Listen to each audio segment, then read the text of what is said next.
Doctor Baba Saheb Ambedkar open university.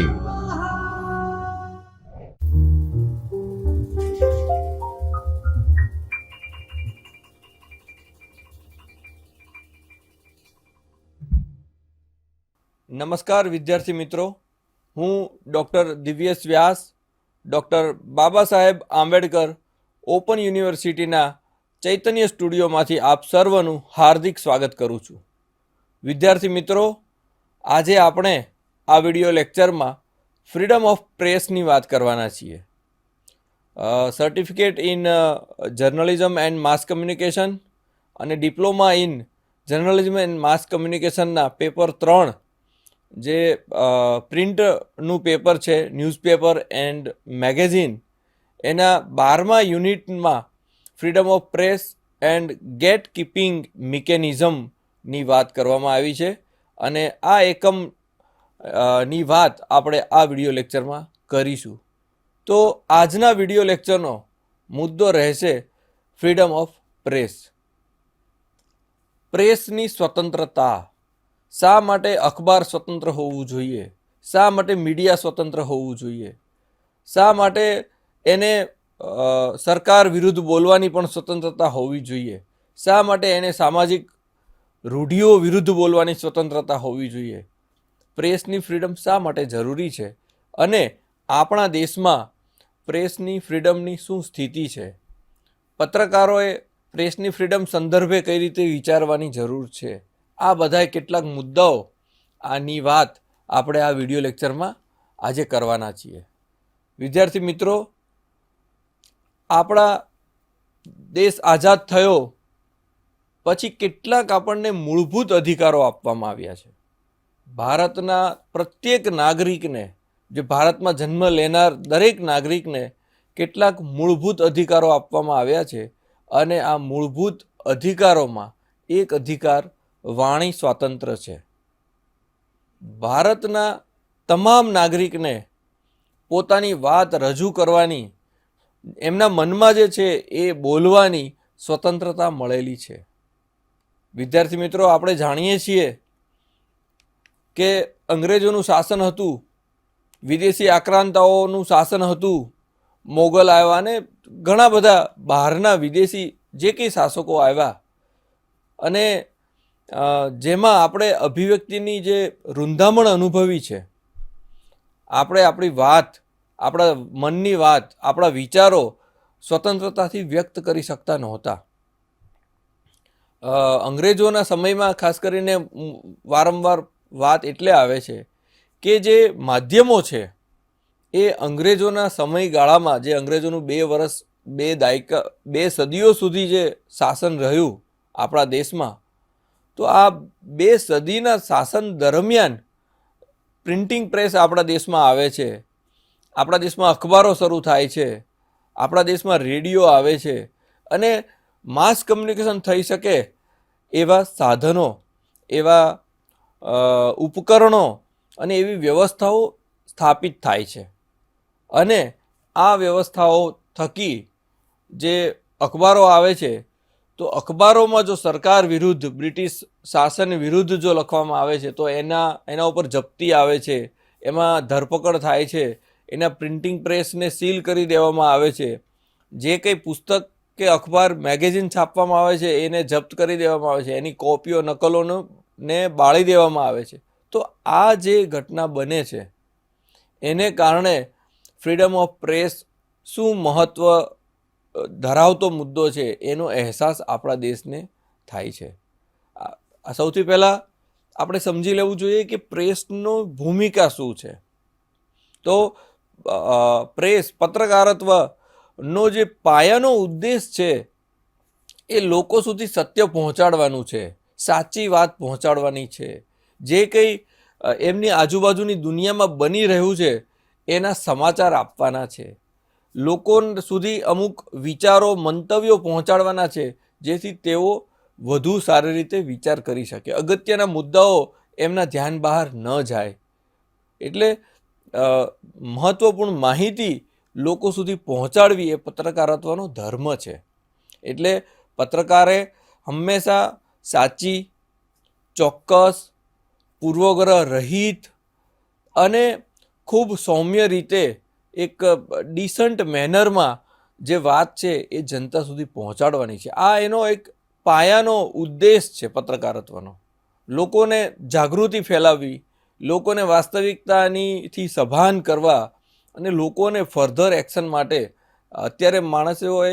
અત્યારે જનતાએ શું વિચારવા જેવું છે, જનતાએ કયા મુદ્દે ચિંતિત થવા જેવું છે. કારણ કે ઘણી વખત એવું બને છે કે એક પ્રદેશમાં અથવા તો એક વિસ્તારમાં જે ઘટના બને છે એ અન્ય વિસ્તારની ઘટના નથી હોતી, પરંતુ એ ઘટનાની અસર અથવા એ ઘટના અંગે બધાએ સમગ્ર શહેરે વિચારવા જેવું કોઈ મુદ્દો હોય તો એ પત્રકારત્વનું કામ છે કે લોકો સુધી આવા મુદ્દાઓ લઈ જાય.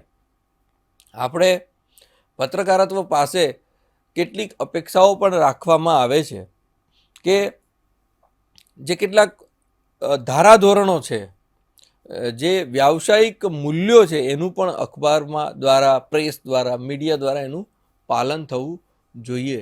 જે આપણે જાણીએ છીએ કે ફ્રીડમ ઓફ પ્રેસનો જ્યારે આપણે મુદ્દો લાવીએ તો સાથે સાથે એક રિસ્પોન્સિબિલિટીની વાત પણ હોય. તો ફ્રીડમ ઓફ પ્રેસની સાથે જે રીતે અખબારોને સ્વતંત્રતા મળેલી છે એ રીતે એની કેટલીક જવાબદારીઓ પણ બને છે. આંતરરાષ્ટ્રીય સ્તરે માન્ય કેટલીક આચાર સંહિતાઓ પણ છે જેનું પાલન પત્રકારે પોતાનો ધર્મ નિભાવતા કરવાનું છે, અથવા એ પણ એના ધર્મનો એક ભાગ છે. તો આ બધી વાત આપણે આ એકમમાં આપણે શીખવાની છે. તો સૌથી પહેલાં જે આપણે વાત કરી કે બ્રિટિશ શાસન હતું, બિફોર ઇન્ડિપેન્ડન્સ, ભારત આઝાદ નહોતું થયું એ વખતે ફ્રીડમ ઓફ પ્રેસનો મુદ્દો હતો નહીં. પ્રેસ હતા, પણ એ જો સરકારને જે મુદ્દાઓ રજૂ કરવા છે અથવા તો સરકારની વાહવાહી થાય અથવા તો સરકારનો વિરોધ ન થાય એની પૂરતી કાળજી લેવામાં આવતી હતી. પરંતુ ભારત દેશ આઝાદ થયો અને બંધારણ તૈયાર થયું, બરાબર છે. આપણી યુનિવર્સિટી જેના નામ સાથે જોડાયેલું છે એ ડૉક્ટર બાબા સાહેબ આંબેડકર અને બીજા બધાએ જે આખી એક બંધારણ સભા હતી, એ બંધારણ સભામાં આપણા ગુજરાતી કેટલાક નામો કરીએ તો કમા મુનશી જેવા નામો પણ એ બંધારણ સભાના સભ્ય હતા. તો આખા દેશના પ્રતિનિધિઓએ મળી અને એક ભારતનું બંધારણની રચના કરી અને એક બંધારણ બનાવ્યું. તો એમાં આપણને બંધારણના ઘડવૈયાઓને લાગ્યું કે ફ્રીડમ ઓફ પ્રેસ જરૂરી છે, અભિવ્યક્તિની આઝાદી ખૂબ જરૂરી છે. કારણ કે આઝાદીનો અહેસાસ માણસને તો જ થશે કે જો એને જે કહેવું છે. આપણે જ્યારે બ્રિટિશરોના શાસન વિરુદ્ધ, એના અત્યાચારો વિરુદ્ધ, એના અન્યાય વિરુદ્ધ જ્યારે બોલવું હતું તો બ્રિટિશ શાસનમાં આપણે બોલી શકતા નહોતા. અને ત્યારે આપણને સમજાયું કે નાગરિક છે એની પાસે વાણીની, એની પાસે અભિવ્યક્તિની આઝાદી હોવી જરૂરી છે. અને અખબારો છે એ મુક્ત હોવા ખૂબ જરૂરી છે. કારણ કે આપણે આઝાદ થયા અને આપણે જે કંઈ મૂલ્યો આગળ વધાર્યા તો આપણે કેટલીક વસ્તુઓ ફ્રેન્ચ ક્રાંતિમાંથી લીધી છે, કેટલીક બાબતો આપણે અમેરિકન ની જે હિસ્ટ્રી છે, અમેરિકન આઝાદ થયું અને એણે કેટલાક લોકશાહી મૂલ્યોનું ત્યાં પ્રસ્થાપિત કર્યા તો એમાંથી આપણે કેટલીક વસ્તુઓ લીધી છે. કેનેડા છે, ઓસ્ટ્રેલિયાના જે બંધારણો છે એના બંધારણમાંથી પણ આપણે કેટલાક તત્વો આપણા બંધારણના સમાવ્યા છે.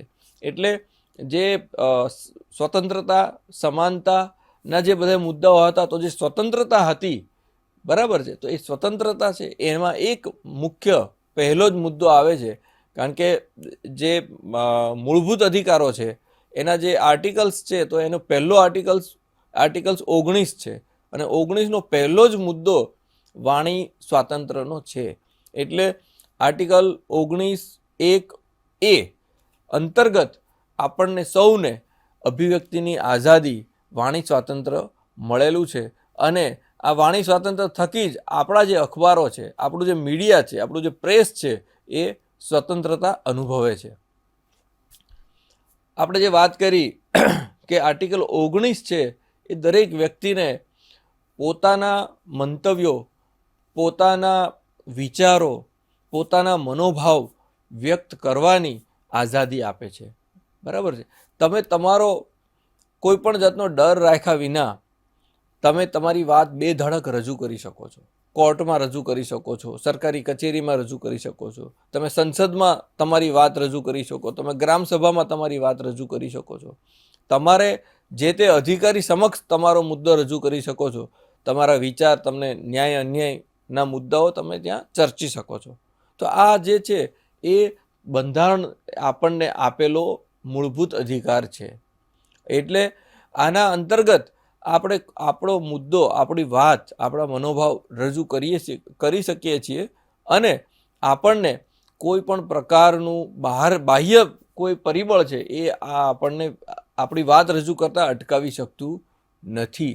એટલે કોઈ પણ પ્રકારનો હસ્તક્ષેપ સરકારી કે અન્ય પરિબળો આપણને રોકી શકે નહીં. આ આપણને જે મૂળભૂત અધિકાર છે એ આર્ટિકલ 19(1) અંતર્ગત મળેલો છે. અલબત્ત આ જે અભિવ્યક્તિની, વાણીની આઝાદી છે એમાં સબ ક્લોઝ 2 એટલે 19(1) આપણે છે, એવી રીતે 19(2) છે એ જે સબ ક્લોઝ છે એ આપણા જે વાણીનો અધિકાર છે એને કેટલીક બાબતોમાં રિસ્ટ્રિક્ટ પણ કરે છે. કારણ કે વાણીની આઝાદી છે પણ તમારે બેફામ વાણી, સ્વતંત્રતા છે પણ સ્વચ્છંદતા, તમે તમારો અધિકાર, તમારા મંતવ્યો રજૂ કરવા માટે બીજાના મંતવ્યોને કચડી નાખો એવું ન ચાલે. તમે તમારો જ કક્કો ખરો કરવા માટે તમે કોઈને બદનામ કરો એ ન ચાલે.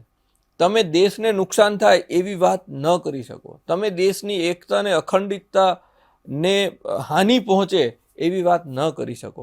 એટલે બંધારણે આપણને અભિવ્યક્તિની આઝાદી આપી છે, તો સાથે સાથે એવી કલમ, એવી જોગવાઈ પણ છે કે વ્યક્તિને વાણી સ્વાતંત્ર્યનો ઉપયોગ કરતાં એનો વિવેક પણ જળવાઈ રહે અને એ મર્યાદા ચૂકે નહીં. એટલે એના ઉપર અમુક રિસ્ટ્રિક્શન જો જરૂરી લાગે તો કેટલાક મુદ્દાઓ છે, કન્ટેમ્પ્ટ ઓફ કોર્ટ છે કે કોઈની બદનક્ષી ન થાય, અથવા તો સરકાર આપણા જે મિત્ર રાષ્ટ્રો છે એના વિરુદ્ધ કોઈ અમુક પ્રકારની વાત ન રજૂ કરવામાં આવે અને કોઈની બદનામી ન થાય. તો આ બધા મુદ્દાઓ એવા છે કે જેના ઉપર તમે વાણીની આઝાદી છે એના ઉપર અમુક તમે નિયંત્રણો પણ લગાવી શકો છો. નેક્સ્ટ વાત કરીએ તો ફ્રીડમ ઓફ પ્રેસનું મહત્ત્વ શા માટે? ફ્રીડમ ઓફ પ્રેસ બહુ જરૂરી છે, પરંતુ લોકશાહી શાસનમાં એનું મહત્ત્વ શું છે એ પણ આપણે સમજી લેવા જેવું છે. કારણ કે એ મહત્ત્વ સમજાશે તો એના આધારે કદાચ આપણે જે રિસ્પોન્સિબિલિટી છે એક અખબાર તરીકે, એક સમૂહ માધ્યમ તરીકે, એક માસ કમ્યુનિકેશન કરનાર એક એકમ તરીકે, વ્યક્તિ તરીકે આપણને સમજાશે. તો ફ્રી, મુક્ત, સ્વતંત્ર અને મજબૂત પ્રેસ છે એ લોકશાહી શાસનનો પાયો છે.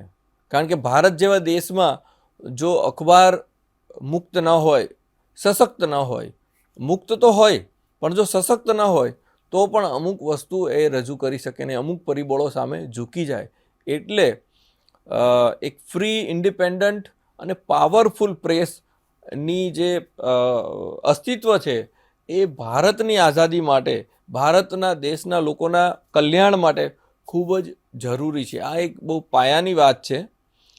બીજું કે અખબારો માત્ર મંતવ્યો અને વિચારો જ રજૂ નથી કરતા, પરંતુ લોકમત ઘડતરમાં પણ અખબારોની બહુ મોટી ભૂમિકા હોય છે. મેં કીધું એમ, સામાજિક મુદ્દો હોય, રાજકીય મુદ્દો હોય, આર્થિક મુદ્દો હોય, દેશને આગળ વધારવાની વાત હોય, કોઈ પ્રગતિશીલ વિચાર હોય, તો એના માટે લોકમાનસનું ઘડતર કરવાનું કામ પણ અખબારોનું છે. એટલે રાષ્ટ્રીય એકતા માટે પણ અખબાર બહુ મોટી ભૂમિકા ભજવી શકે. એટલે જુદા જુદા પ્રાદેશિક, રાષ્ટ્રીય અને આંતરરાષ્ટ્રીય મુદ્દાઓ અંગે લોકો અમુક પ્રકારનું વિચારતા થાય, લોકો એ અમુક અગત્યના મુદ્દાઓની ચર્ચા કરતા થાય અને આ વસ્તુ યોગ્ય છે, આ વસ્તુ યોગ્ય ન કહેવાય, એવો એક વિવેક એમનામાં કેળવાતો જાય. તો એ મામલે પણ અખબારની એક બહુ મોટી ભૂમિકા રહેલી છે. બીજું કે લાખો લોકો માટે આ એક ઇન્ફોર્મેશનનો સોર્સ છે, એક પોતાનો મત ઊભો કરવાનો, બનાવવાનો આ એક સોર્સ છે. એટલે એ જો કોઈનાથી દબાતો હોય, એમાં જો કોઈ પૂર્વગ્રહો આવતા હોય, તો એ દેશ માટે યોગ્ય નથી. એટલે પ્રેસ મુક્ત અને સ્વતંત્ર હોવું ખૂબ જ જરૂરી છે. બીજું કે સરકાર અને જનતા, કારણ કે આમ તો આપણે લોકશાહી એટલે લોકો દ્વારા, લોકો થકી, લોકો માટેનું શાસન છે, પરંતુ લોકોના પ્રતિનિધિઓ સરકારમાં જઈને કામ કરે છે. એટલે સરકાર અને લોકો વચ્ચે એક સેતુરૂપ બનવાનું કામ પણ મીડિયા કરતું હોય છે. અને આ કામ સારી રીતે થાય, એમાં એક તંદુરસ્ત માહોલમાં થાય, એ ખૂબ જરૂરી છે. કારણ કે લોકોની વાત સરકાર સુધી પહોંચવી જરૂરી છે. અને સરકારની વાત છે, સરકારની કોઈ યોજના છે, સરકાર અમુક મુદ્દાએ સરકાર લોકોનો સહયોગ ઈચ્છતી હોય છે. તો આ બધા, માનો કે આપણે ક્લીન ઇન્ડિયા મૂવમેન્ટ છે, સફાઈ અભિયાન, સ્વચ્છ ભારત અભિયાન છે, તો એમાં સરકાર ઈચ્છે છે કે લોકો સુધી આ વાત પહોંચે અને લોકો પણ આ મૂવમેન્ટમાં જોડાય. તો સરકારના પણ કેટલાક મુદ્દાઓ છે જે લોકો સુધી પહોંચવા જરૂરી છે, અને લોકોના પણ કેટલાક પ્રશ્નો, મુદ્દાઓ છે જે સરકારના ધ્યાને લેવા જરૂરી છે. તો આ બંને વચ્ચે સરકાર અને લોકો, જનતા અને ગવર્મેન્ટ વચ્ચે એક સેતુરૂપ ભૂમિકા આ અખબારની હોય છે. અને એટલે આ ફ્રી પ્રેસ ખૂબ અગત્યનું છે. બીજું કે જો આપણે લોકશાહીને મજબૂત કરવી હશે, લોકશાહીને સ્ટ્રેન્થન કરવી હશે, લોકશાહી કહેવાય વિકેન્દ્રીકરણ વગેરે મુદ્દાઓ વિના લોકશાહી શાસન મજબૂત ન થઈ શકે, લોકોને પોતાનું રાજ્ય ફીલ ન થઈ શકે. એના માટે પણ અખબાર સ્વતંત્ર હોવું જરૂરી છે.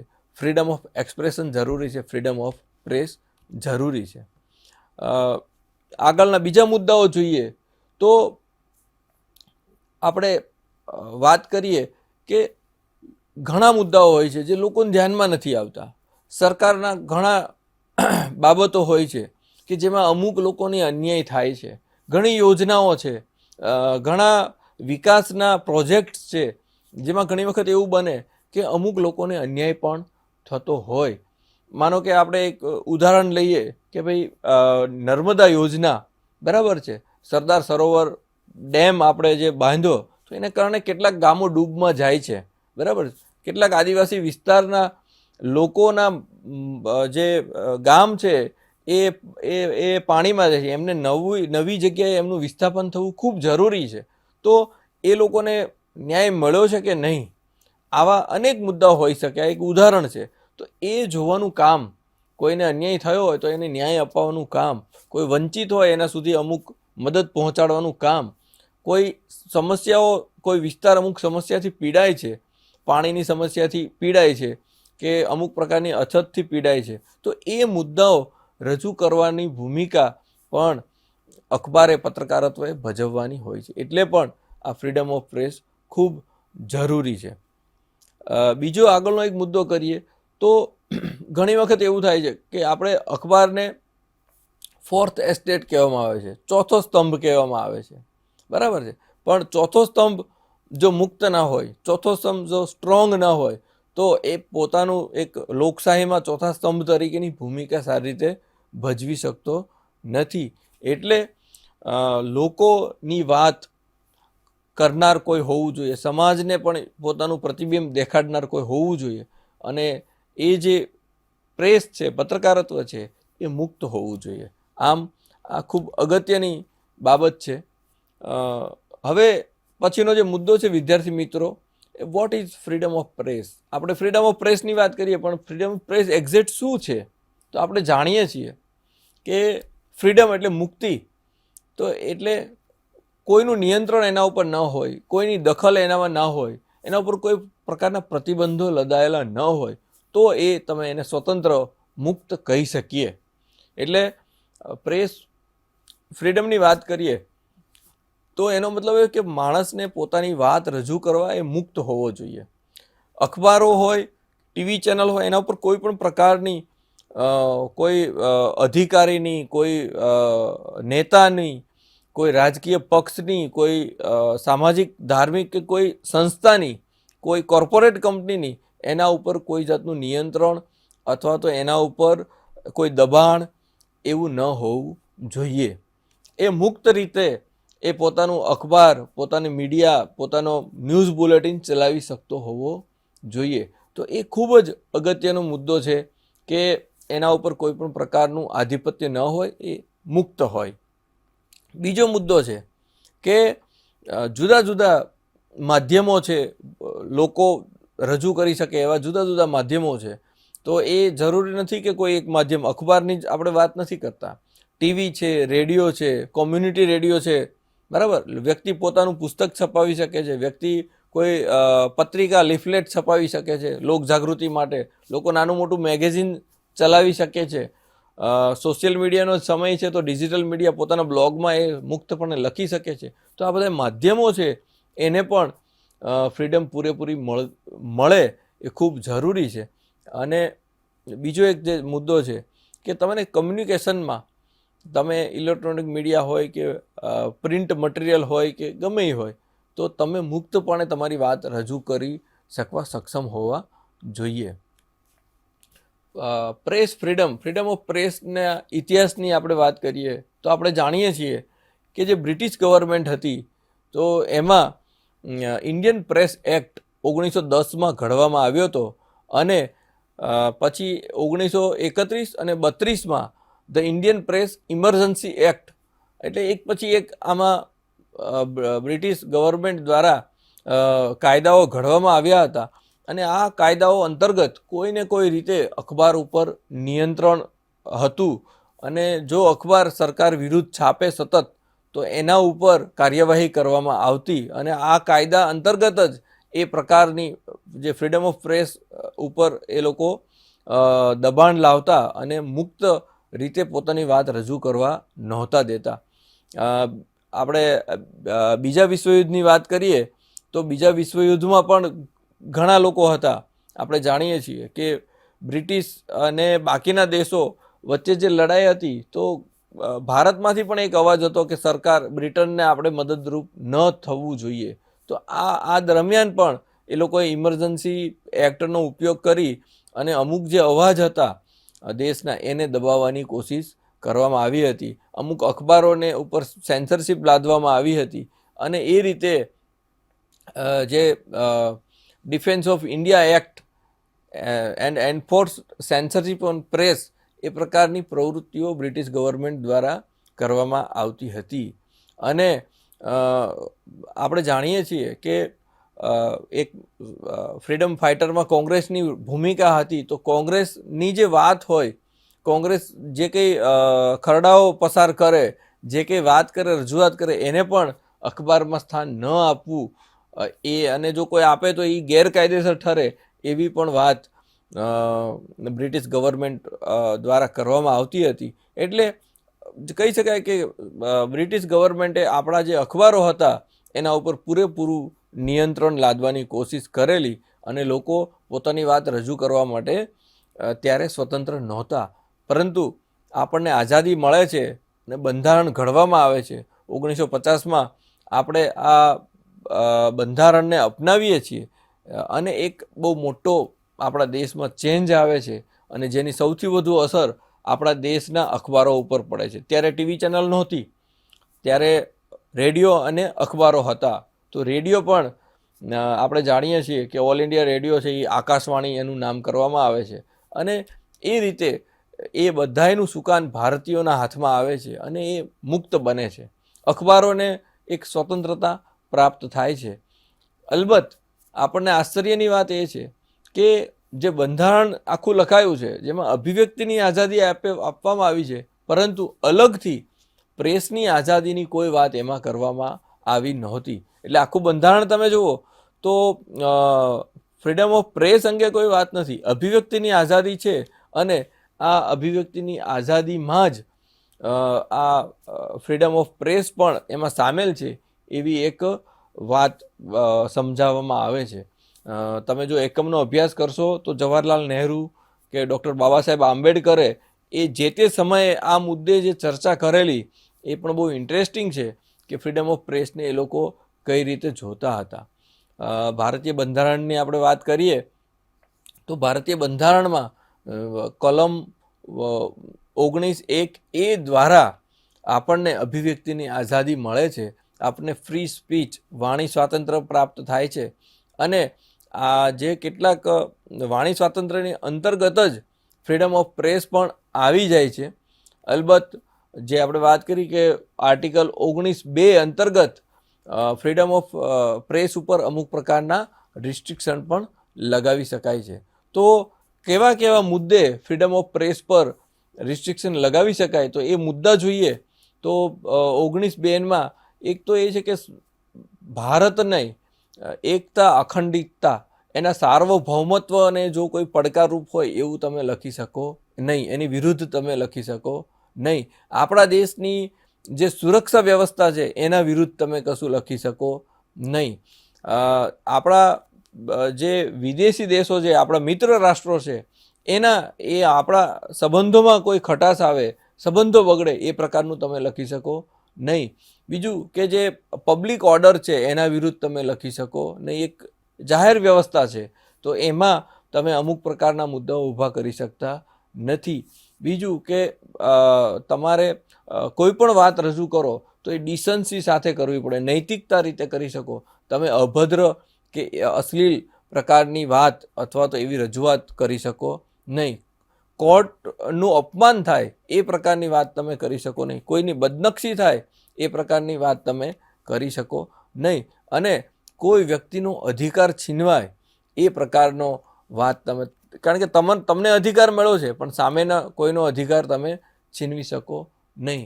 સેન્સરશિપની વાત કરીએ તો આપણા દેશમાં સેન્સરશિપની કોઈ જોગવાઈ જ નથી. કોઈ વ્યક્તિ કશું સેન્સર કરી શકે નહીં. એટલે આપણા દેશે એક જે 75માં જે કટોકટીનો અનુભવ કર્યો તો એમાં પ્રી સેન્સરશિપ લાદવામાં આવેલી કે અખબાર હોય એણે સૌથી પહેલાં એ જે અધિકારી પાસે જાય અને અધિકારી જેટલી લીટીઓ કાઢી નાખે એ તમારે કાઢીને જ છાપવાનું. તો એક પ્રી સેન્સરશિપ હતી પણ એ આખું અનકોન્સ્ટિટ્યુશનલ આખી વાત હતી. અને કટોકટી એ આપણા દેશનું એક કાળું પ્રકરણ છે. અને પછી જે કંઈ ચુકાદા આવ્યા એના સંદર્ભે ઇન્ડિયન એક્સપ્રેસ હોય કે બીજા વિનોદ રાવ હોય, તો આ બધાય સંદર્ભે જે સુપ્રીમ કોર્ટમાં ચુકાદા આવ્યા છે તો એને સેન્સરશિપ, કોઈ પણ પ્રકારની સેન્સરશિપ આપણા દેશમાં લાગુ નહીં પડે એવા એક મજબૂત વ્યવસ્થા આપણે ત્યાં કરવામાં આવી છે. જ્યુડિશિયલ ટ્રેન્ડ જોઈએ આ સંદર્ભે તો અનેક કેસ છે. આપણા SLMનો તમે અભ્યાસ કરશો તો રોમેશ થાપરથી માંડીને Indian express newspaper versus union of India, અનેક કેસમાં જે વાત કરવામાં આવી છે તો સુપ્રીમ કોર્ટ હોય કે દેશની હાઈકોર્ટો હોય એણે હંમેશા ફ્રીડમ ઓફ પ્રેસને મહત્ત્વ આપ્યું છે અને એ જળવાઈ રહે એ પ્રકારના ચુકાદાઓ આપ્યા છે. અનેક ચુકાદાઓ આપણા SLMમાં આપવામાં આવ્યા છે જેનો તમે અભ્યાસ કરી શકો છો. જે ફ્રીડમ ઓફ પ્રેસને 3 એસેન્શિયલ એલિમેન્ટ ગણાવવામાં આવ્યા છે કે freedom of access to all source of information, પત્રકારને એ સ્વતંત્રતા છે કે માહિતીના જે કંઈ સોર્સ છે ત્યાં સુધી પહોંચી શકે, માહિતી લાવી શકે. ફ્રીડમ ઓફ પબ્લિકેશન, કોઈ પણ વસ્તુનું પ્રકાશન, બ્રોડકાસ્ટિંગ કરી શકે. અને ફ્રીડમ ઓફ સર્ક્યુલેશન, એનું વિતરણ કરી શકે. એક અખબારના સંદર્ભે વાત હતી એટલે પ્રકાશન અને વિતરણ એ મુક્તપણે કરી શકે છે, આવી એક હતું. બીજું સાકાલ પેપરમાં સંદર્ભે એક કેસ હતો કે જેમાં તમારું અમુક પ્રકારની પ્રાઇસ હોય તો અમુક પેજ આપવા, એ પ્રકારનો એક કેસ હતો. એમાં પણ સરકારે કોઈ પણ રીતે પ્રેસ ઉપર કોઈ પણ પ્રકારના નિયંત્રણ લાદવામાં નહીં આવે એવું સ્પષ્ટ કરી દીધેલું. રાજેન્દ્ર સેલ વર્સિસ મધ્યપ્રદેશનો જે ચુકાદો હતો તો હાઈકોર્ટે એમાં પણ જે કંઈ ચુકાદો આપ્યા છે એ બહુ ક્લિયર કટ આપ્યા છે કે દેશમાં કશું બી થશે પણ ફ્રીડમ ઓફ પ્રેસને કોઈ આંચ આવી જોઈએ નહીં. એટલે આપણે ખૂબ જ આભારી છીએ આપણા દેશની કોર્ટના કે એણે ફ્રીડમ ઓફ પ્રેસ છે જે આપણા બંધારણનું જે આત્મારૂપ છે તો એને હંમેશા જાળવવાની કોશિશ કરી છે. ફ્રીડમ ઓફ પ્રેસ જ્યારે છે ત્યારે એક સામે એક સોશિયલ રિસ્પોન્સિબિલિટી પણ ઊભી થાય છે, સામાજિક દાયિત્વ પણ પત્રકારત્વનું બને છે. એ ખૂબ અગત્યનું છે કારણ કે જ્યારે તમે 4th પિલર ગણાય છે, જ્યારે તમે 4થો સ્તંભ છો લોકશાહીનો, જ્યારે 3ય સ્તંભમાં જે કંઈ ખામી ખરાબી છે એના ઉપર તમે પોઈન્ટ આઉટ કરો છો ત્યારે તમારી પણ રિસ્પોન્સિબિલિટી છે કે તમે નૈતિકતાથી આગળ વધો, તમે જે કંઈ માહિતી આપો એ પૂર્વગ્રહ વિનાની હોય, એ તમારા ફાયદા માટે ન હોય, દેશના સમાજના ફાયદા માટે હોય. એટલે કેટલીક રિસ્પોન્સિબિલિટીઝ પણ બને છે. અને એટલે જે રીતે આપણને આર્ટિકલ 19(1) અંતર્ગત જે રીતે આપણને આઝાદી મળેલી છે, એ રીતે આર્ટિકલ 51(a) જ અંતર્ગત જે આપણી ફંડામેન્ટલ મૂળભૂત ફરજ છે, એનું પણ એક પત્રકાર તરીકે આપણે એનું પાલન કરવાનું છે. અને આપણે આ કેટલાક ચુકાદાઓ જોઈએ તો બહુ સરસ વાત કરવામાં આવી છે કે હંમેશા પત્રકારત્વ છે એને લોકોની વાત રજૂ કરવાની છે. એણે પોતાની ફ્રીડમનો ઉપયોગ રાષ્ટ્ર નિર્માણમાં કરવાનો છે, દેશના વિકાસ માટે કરવાનો છે. અને નૈતિકતાનું પાલન થવું જોઈએ, સૌને ન્યાય મળે એ રીતે કરવું જોઈએ. એટલે અખબારે પણ એક જવાબદારીપૂર્વક આગળ વધવાનું છે. અને એ રીતે ફ્રીડમ ઓફ પ્રેસ ખૂબ મહત્ત્વપૂર્ણ મુદ્દો છે. વિદ્યાર્થી મિત્રો, તમે આ એકમનો અભ્યાસ કરશો તો તમે ફ્રીડમ ઓફ પ્રેસનો મતલબ તો તમને ખબર હશે, પણ એની શું ભૂમિકા છે ફ્રીડમ ઓફ પ્રેસની એક લોકશાહી શાસનમાં, એક મુક્ત, સ્વતંત્ર અને મજબૂત અખબારો, મીડિયાની શા માટે જરૂર છે, એ પણ તમે આ એકમના અંતે સમજી શકશો. અને સાથે સાથે જે કેટલાક રિસ્ટ્રિક્શન છે, પત્રકારત્વ ઉપર કયા સંજોગોમાં અમુક નિયંત્રણ મૂકી શકાય, તો એની વાત પણ આપણને આ એકમ સમજાવે છે, શીખવાડે છે. વિદ્યાર્થી મિત્રો, આ એકમનો તમે અભ્યાસ કરજો. ખૂબ મહત્ત્વપૂર્ણ મુદ્દો છે. અને ફ્રીડમ ઓફ પ્રેસ આપણા દેશ માટે, કોઈ પણ લોકશાહી શાસન માટે ફ્રીડમ ઓફ પ્રેસ મહત્ત્વપૂર્ણ છે. પરંતુ જે રીતે તમને સ્વતંત્રતા મળેલી છે, જે રીતે તમને અધિકાર મળેલો છે, એ રીતે તમારું અમુક જવાબદારી છે, તમારી અમુક ફરજ છે, એ આપણે ચૂકવાની નથી. હંમેશા સત્યની વાત કરવાની છે, હંમેશા દેશના વિકાસની વાત કરવાની છે, હંમેશા એવા લોકશાહી મૂલ્યોને આગળ કરવાના છે જેને કારણે આપણા દેશનું એકતા, અખંડિતતા ટકી રહે અને આપણો દેશ ઉત્તરોત્તર પ્રગતિ કરતો રહે. તો વિદ્યાર્થી મિત્રો, ફ્રીડમ ઓફ પ્રેસને સમજી અને તમે જ્યારે ફિલ્ડમાં જાઓ ત્યારે દેશના વિકાસમાં તમારું કંઈક ને કંઈક યોગદાન આપશો એવી અમને આશા છે. અને આ લેક્ચર તમે ખૂબ શાંતિથી સાંભળ્યો છે. તમારો ખૂબ ખૂબ આભાર. Thank you. स्वाध्यायः